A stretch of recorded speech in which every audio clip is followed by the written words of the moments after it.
America ने अपना जहाजी बेड़ा हाँ। भेजा था भारत पे अटैक करने के लिए न्यूक्लियर बॉम्ब्स के साथ।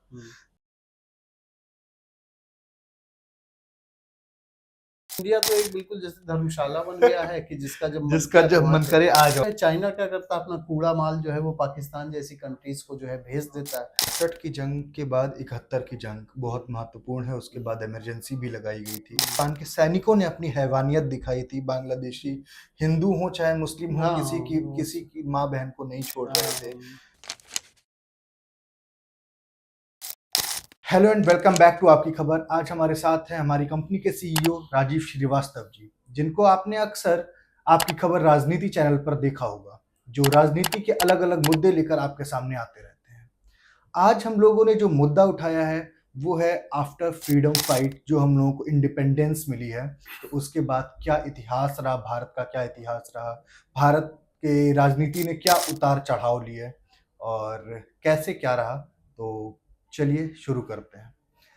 तो सर, जैसे अगर हम भारत की राजनीति की बात करें आफ्टर इंडिपेंडेंस, तो उससे पहले ये जानना ज़रूरी होगा कि भारत को इंडिपेंडेंस मिली कैसे?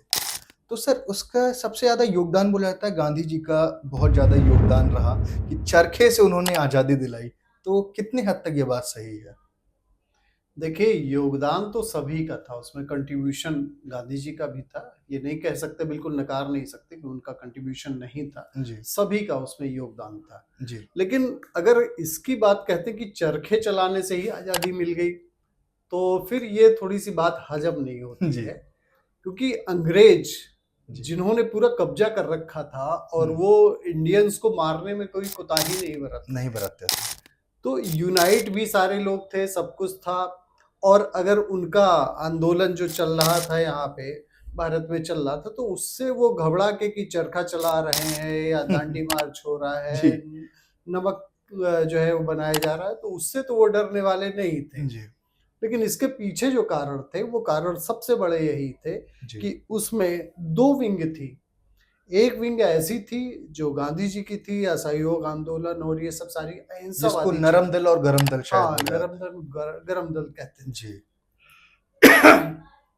उसके बाद में एक दल ऐसा था जो ये चाहता था कि आजादी हमें भीख में ना मिले। जी, ये बात जो बार बार उठाई जाती है, जो कहा जाता है कि ये जो इंडिपेंडेंस मिली, ये पावर ट्रांसफर है केवल। हुँ, सुभाष चंद्र बोस की बात कर लेते हैं। सुभाष चंद्र जी, बोस बिल्कुल ऐसा नहीं चाहते थे, क्योंकि अंग्रेजों ने कब्जा किया था और इंडिया में वो आए थे, व्यापार करने के लिए आए थे और उसके हाँ, बाद में उन्होंने कब्जा कर लिया। जी।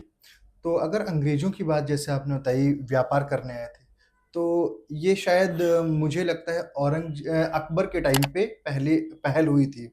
उसके बाद औरंगज़ेब ने इनको अनुमति दी थी कि आप आके हमसे व्यापार करिए और व्यापार करते-करते उन्होंने कब्ज़ा कर लिया हम लोगों के भारत में। अगर हम अभी बात करते हैं 1947 की, जब बँटवारा हुआ, तो इंडिपेंडेंस क्या बँटवारे के बिना हम लोग नहीं मिल सकती थी? या बँटवारा होना ज़रूरी हो गया था उस समय?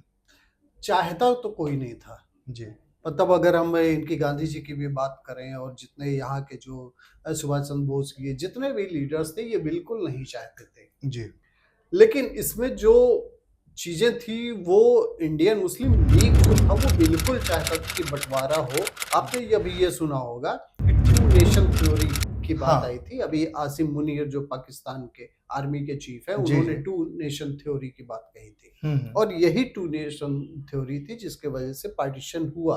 ओके। चाहता कोई नहीं था, लेकिन वो चाहते थे। जो मुस्लिम लीग था, मुस्लिम लीग जो वो थी। चाहता था कि उनके लिए एक सेपरेट कंट्री, रिलीजन के ही आधार पे, धर्म के ही आधार पर ये बंटवारा हुआ था। तो सर, ये बोला जा सकता है अगर बँटवारे के बाद की हम बात करें, तो नेहरू प्राइम मिनिस्टर बनाए गए, हम्म, पर उसमें भी वोटिंग हुई थी। हम्म, वोटिंग में सरदार पटेल जी जीते थे। तो हम्म। क्या कारण रहे थे कि नेहरू को फिर भी प्राइम मिनिस्टर बना दिया गया? ये गांधी की ज़िद थी या कुछ और? कई बार ऐसी चीजें थी। अब जैसे उस समय क्या था कि नेहरू जो थे वो अबाउट 50 ईयर्स के थे जी, और सरदार पटेल अबाउट 70 ईयर्स से अप्रोच कर रहे थे, तो वहाँ एज का भी फैक्टर था, ओके। जिस वजह से गांधी चाहते थे कि वो बने। हुँ, लेकिन सबसे बड़ी चीज़ ये थी कि लोगों जो सरदार पटेल के काम करने का तरीका था, ये लोगों जी, को बहुत पसंद आता बहुत था। पसंद। अगर सरदार पटेल की चली होती, तो आज जो कश्मीर है, जो कश्मीर का डिस्प्यूट ये रह गया, जो वो ना कश्मीर रहा का एक होता पार्ट चला गया पाकिस्तान का, पाकिस्तान वो में। ना रहा होता। जब जी, राजा हरि सिंह ने जी। या भारत में विलय कर लिया था, तो वो ना रहा सर होता। एक बात, आज़ादी से आगे बढ़ते हैं, तो हम लोग ये देखते हैं कि 2 बहुत महत्वपूर्ण फ्रीडम फाइटर्स जो थे, हुँ, जिनकी डेथ हुई, हुँ, एक की तो हत्या की गई, हुँ, महात्मा गांधी जी की, और दूसरा सुभाष चंद्र बोस जी, हुँ। जो कि बताया जाता है प्लेन एक्सीडेंट में मारे गए। हाँ, विवादास्पद है भी बहुत, मतलब वो काफ़ी सारी जाँच वग़ैरह हुई, लेकिन जी, ये वो एक कंट्रोवर्सी है कंट्रोवर्सी कि अभी भी है। क्या वो विमान हादसे में मारे गए थे या अब उसके बाद भी वो उसके बाद ज़िंदा भी थे? जीवित थे। हुँ, तो सर पहले हम महात्मा गांधी जी के ऊपर आते हैं। हुँ, महात्मा गांधी जी को गोली मारी थी नाथूराम गोडसे ने। हुँ, तो ना बोला जाता है, अगर नाथूराम गोडसे उनको गोली ना मारते तो शायद भारत के और टुकड़े हो सकते थे, या जो हिंदूस थे उनके ऊपर मुस्लिम शासन करते, डेमोक्रेसी कहीं रह ही नहीं जाती हुँ। इंडिया में। तो क्या ये बात कहीं हद तक सही है? उसमें सबसे बड़ी बात ये थी कि जो नाथूराम गोडसे का जो ये कदम था, जो कि जब कभी भी इंडिया में एप्रिशिएट नहीं किया गया जी, इस चीज़ को। लेकिन सबसे बड़ी बात ये थी, जो गुस्सा था उनका, उन्होंने ये भी कहा कि जब ये डिवीज़न हो गया, जी। तो उसके बाद में पाकिस्तान हमेशा से यही चाहता था, भारत के ऊपर हमलावर रहता हुँ, था, हुँ। और उसने कश्मीर के मामले में किया भी। जी। ठीक है? जब एक ज़बरदस्ती का उसने कैप्चर हुँ, किया। हुँ, हुँ। हालाँकि किया उसने बलूचिस्तान के ऊपर भी किया, हुँ, लेकिन हुँ। अब चूँकि इंडिया के पास में कश्मीर है, तो उस पे हम बात करते हैं। हुँ, तो उसमें क्या हुआ कि फिर ये जो कश्मीर का इश्यू था, जी, ये यूएन में भेज दिया इन्होंने, ओके। नेहरू ने भेज दिया। लेकिन ये अभी हम बात कर रहे थे महात्मा गांधी के जी, बारे में। तो गांधी ने क्या किया कि उन्होंने कहा कि नहीं, इनको 55 करोड़ रुपए दे दिए जाने चाहिए, जबकि पाकिस्तान को, पाकिस्तान को ओके। सरदार पटेल ने अपोज किया, और भारत के कई नेताओं ने अपोज किया हुँ, कि हुँ। जब वो हमें हार्म पहुंचा रहा है, जैसे ही पैसे मिलेंगे वो हुँ, हथियार खरीदेगा, हमारे ऊपर हमला करेगा। हुँ, लेकिन गांधी जी बिल्कुल अड़ गए थे, जी, और उन्होंने कहा कि नहीं, उसको दे दिया जाना चाहिए। जी, जब वो अड़ गए थे, अनशन पर हो गए थे, तो उसके बाद ये सारे कदम ऐसे आए जी, और उनकी हत्या हुई। लेकिन कई मामलों में ऐसा था कि जब उस समय विवाद जो चल रहा था, कॉन्फ्लिक्ट चलता था, तो वो कई मामलों में ऐसे वो मुस्लिम्स के ही पक्ष में खड़े खड़े नज़र होते आते थे। थे। यही गुस्सा था लोगों में जी, कि आप जो है यहाँ नहीं प्रोटेक्ट कर रहे हैं, हिंदूज़ को नहीं प्रोटेक्ट कर रहे हैं, हिंदूज़ जो वहाँ पाकिस्तान में थे, वो ज़िंदा आ ही नहीं पा रहे हैं, जी। और उसके बाद भी आप उनको पैसे देने की बात कर रहे हैं। सर इस तो उसके बाद अगर गांधी जी को साइड करके अगर हम इस पे सुभाष चंद्र बोस जी पे आते हैं, हाँ। तो सुभाष चंद्र बोस जी का एक स्टोरी ये भी कही जाती है उनकी, कि उनकी हत्या कराई गई थी, कि कांग्रेस को ये डर था कि सुभाष चंद्र बोस जी वापस आके प्राइम मिनिस्टर की गद्दी ना ले लें, क्योंकि उनकी आजाद हिंद फौज थी। हुँ। तो कहीं मिलिट्री कन्फ्लिक्ट ना हो जाए और वो उठा के अपनी आर्मी के साथ भारत पे हमला करके गद्दी ना ले लें, इस वजह से कांग्रेस ने उनकी हत्या करवाई। तो ये क्या बात सच है, या ये केवल एक र्यूमर फैला हुआ है कांग्रेस को बदनाम करने के लिए? अब ये इसके पीछे क्या कारण थे, हत्या कराई गई या उनकी मौत हुई थी, ये तो काफ़ी, मतलब एक कंट्रोवर्शियल सब्जेक्ट है ये। जी, लेकिन एक बात सही है कि 1938 में सुभाष चंद्र बोस कांग्रेस के अध्यक्ष बने थे, जी, ठीक है? उसके बाद में 39 में उन्होंने 38 में वो अध्यक्ष थे, 39 में फिर से अध्यक्ष चुन लिए गए ओके। थे। लेकिन उनकी जो विचारधारा थी, उनकी जो कार्यशैली थी, हुँ, हुँ। उसको गांधी बिल्कुल नहीं पसंद करते थे। 1939 में उन्होंने इस्तीफ़ा ले लिया जी, उनसे। इतना दबाव बनाया गया और असहयोग की बात थी, तो जी, उन्होंने इस्तीफ़ा दे दिया, और उसके बाद में फॉरवर्ड ब्लॉक अपना बना लिया। जी, और उसके बाद में जो उन्होंने, उनका सीधा-सा मकसद यही था जी, कि हमें आज़ादी भीख में नहीं नहीं चाहिए। चाहिए। इसीलिए उन्होंने एक नारा दिया था, जी, तुम मुझे खून दो, मैं तुम्हें आज़ादी आज़ादी दूँगा। दूँगा। अब एक ऐसा आदमी जो जाके, जिसके पास में बहुत सारे संसाधन नहीं हैं, और उसके बाद जर्मनी का, जापान का, सबका सहयोग लेता है। जी, और एक बात और बड़ा इम्पोर्टेंट है। जी, इम्पोर्टेंट ये है कि जैसा सबसे पहले आपने बोला था कि चरखे से आज़ादी मिली, चरखे से आज़ादी मिली। तो प्राइम मिनिस्टर वहाँ का था ब्रिटेन का, एटली, क्लेमेंट है एटली। जी, उसने गवर्नर, बंगाल के गवर्नर से बातचीत में उसने ये कहा था जी। कि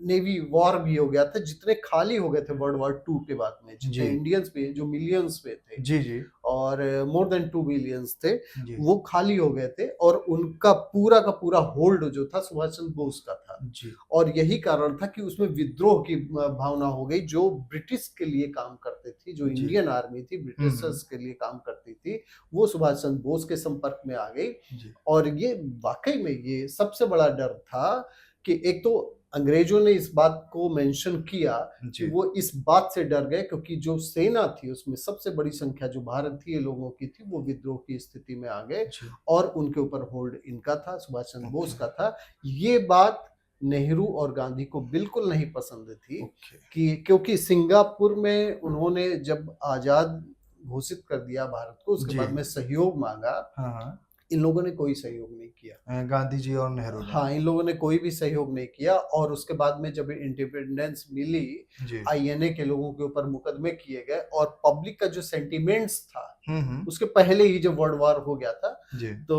वर्ल्ड वॉर 2 खत्म हो गया था। जो पब्लिक का सेंटिमेंट्स था, उसमें सुभाष चंद्र बोस एक हीरो बन के उभरे, ये बात इन लोगों को नहीं पसंद आ रही थी। और उसके बाद ये जो हादसा हुआ, कैसे हुआ, क्या हुआ, ये तो सर, अब इससे आगे बढ़ते हैं तो हम लोग देखते हैं कि पाकिस्तान ने भारत पर 3 बार हमला किया, 65, 71 और 99 में। तीनों बार उसने मुँह की खाई है। हुँ। पर 65 की जंग का अगर हम बात करें, तो 65 की जंग कैसे शुरू हुई थी? क्या हुआ था? कुछ उसके अब बारे में? 65 की जंग के बारे में बहुत डिटेल तो नहीं बात कर पाऊँगा, लेकिन जी।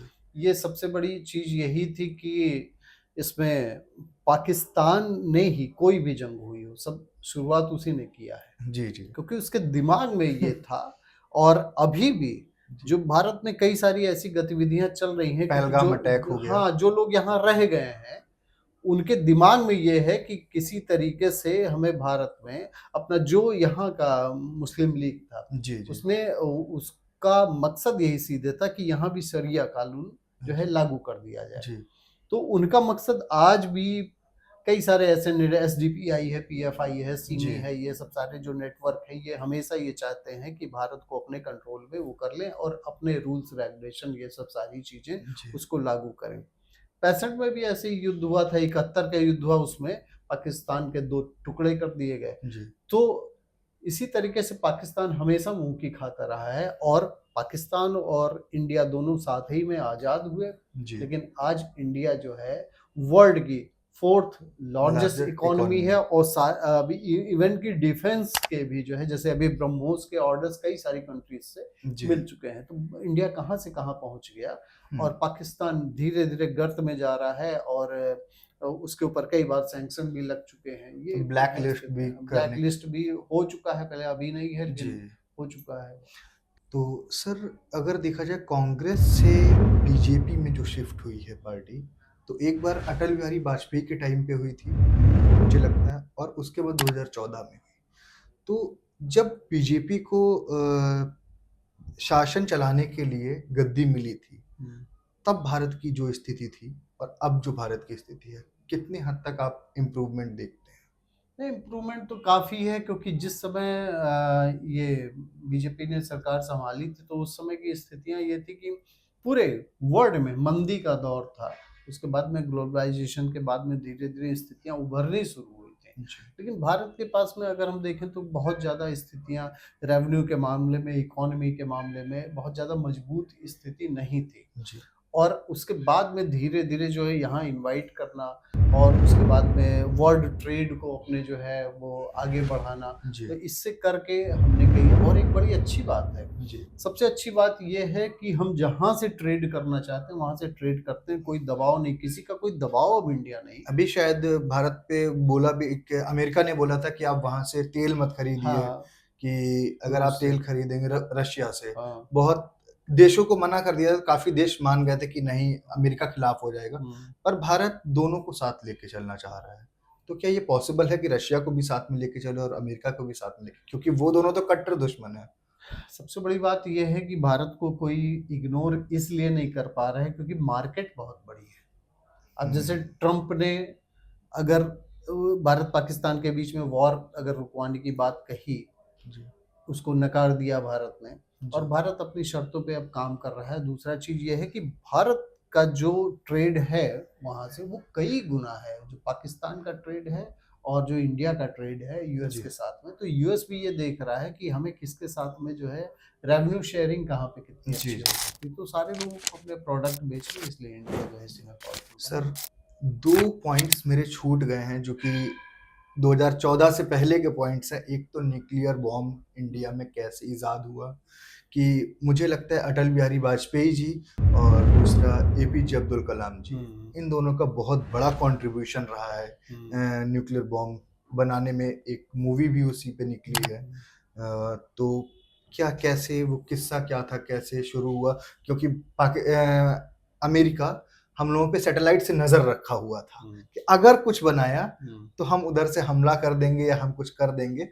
रोक लगा रखी थी कि भारत न्यूक्लियर बॉम्ब नहीं बना सकता। उसके बाद भी लगातार एक के बाद एक 3 विस्फोट किए, हुँ, जिससे पाकिस्तान भी दहल गया था हुँ। कि इतना क्या कौन-सा बॉम्ब बना लिया कि यहाँ तक धमक आ रही है।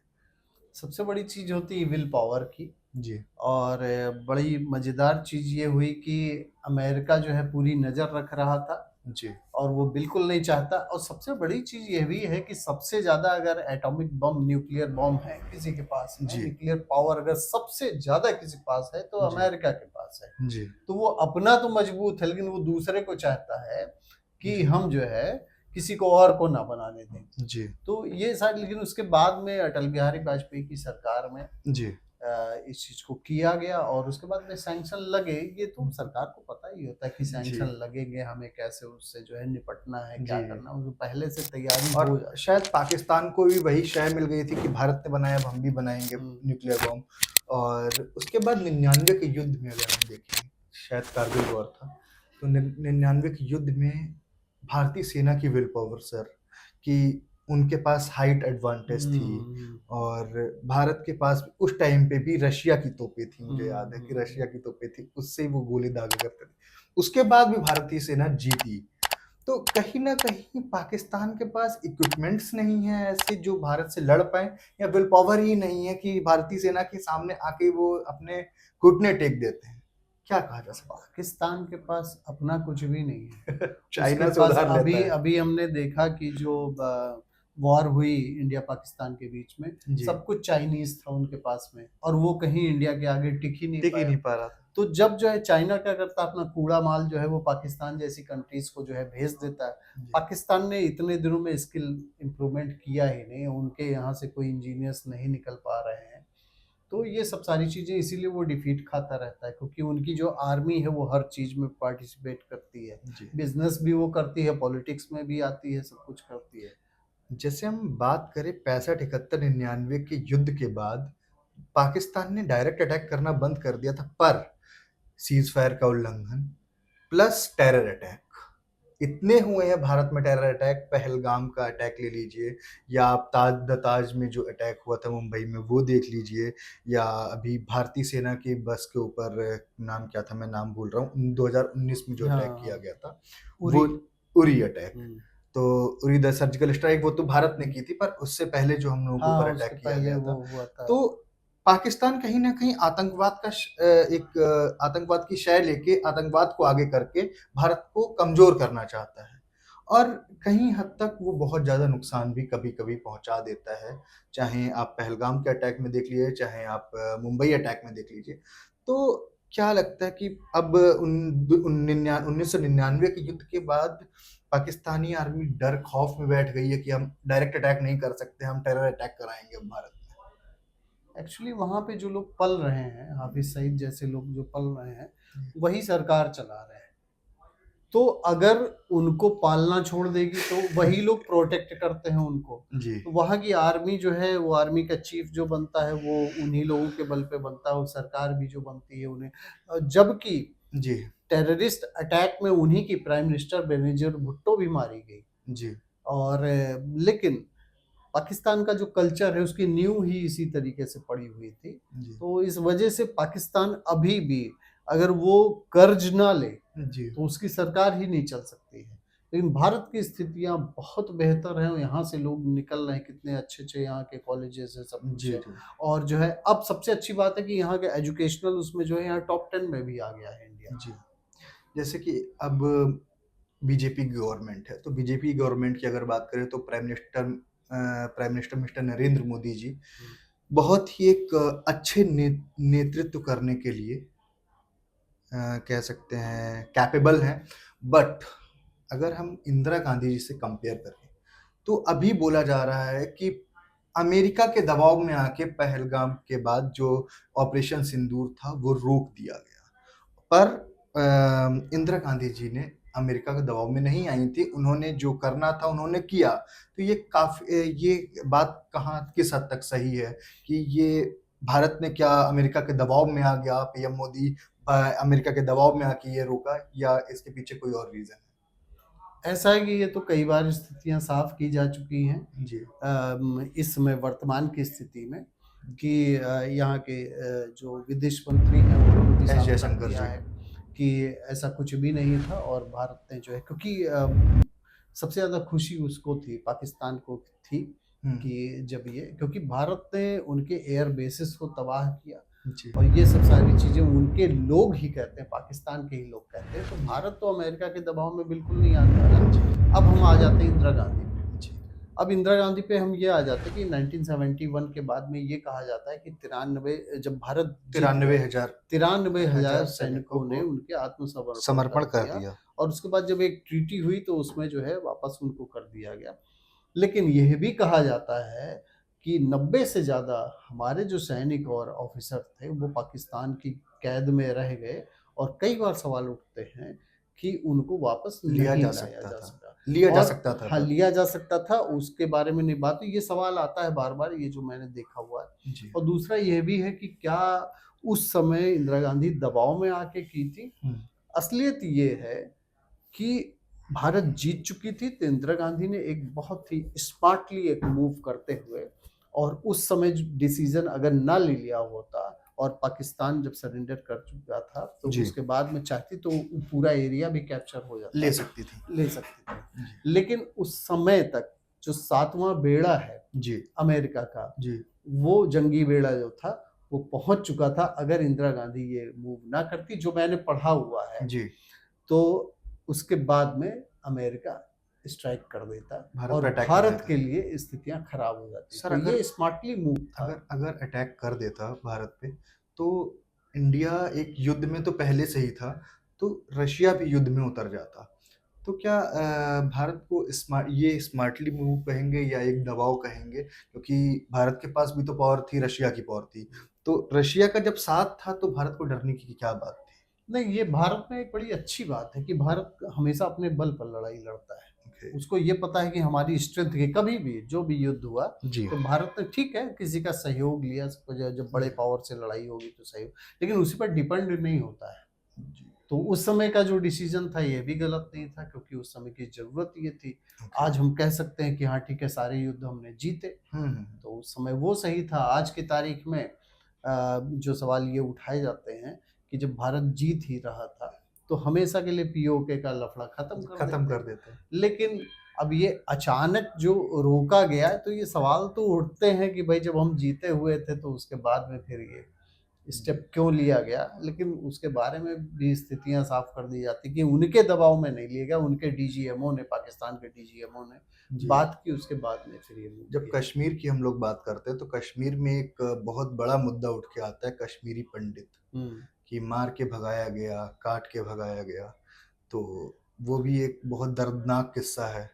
तो वो कैसे क्या शुरू हुआ था सर?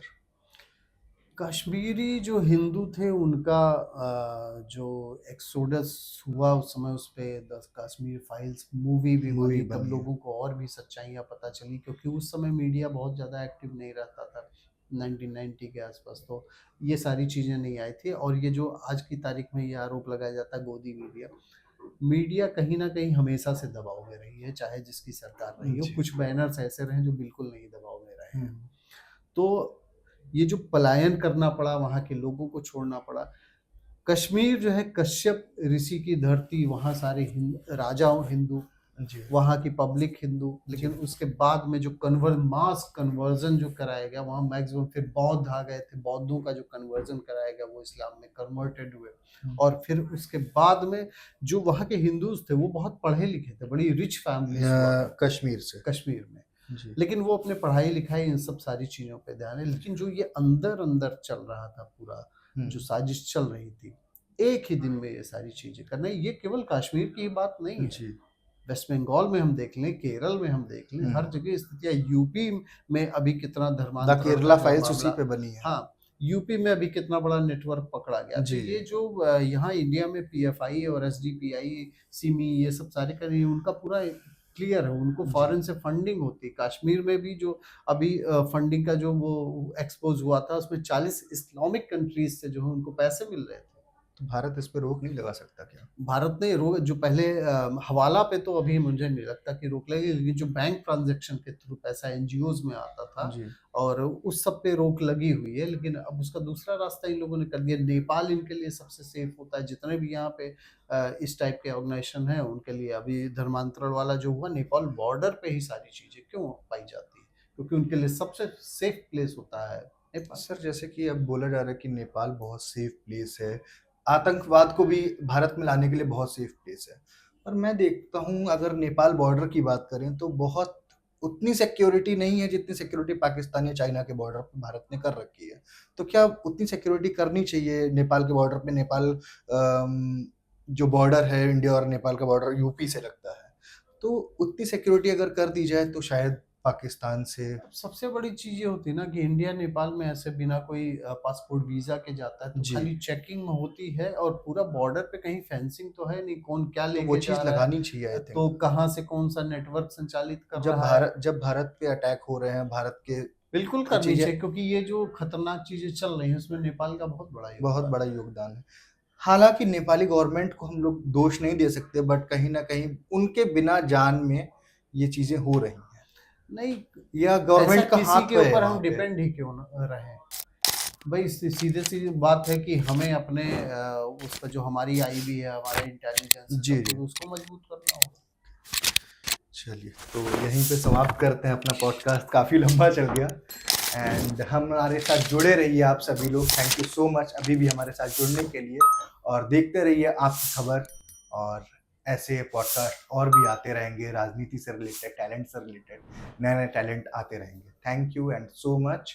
और सब्सक्राइब कर लीजिए हमारे चैनल को, लाइक और शेयर कर दीजिएगा वीडियो को। Thank you so much.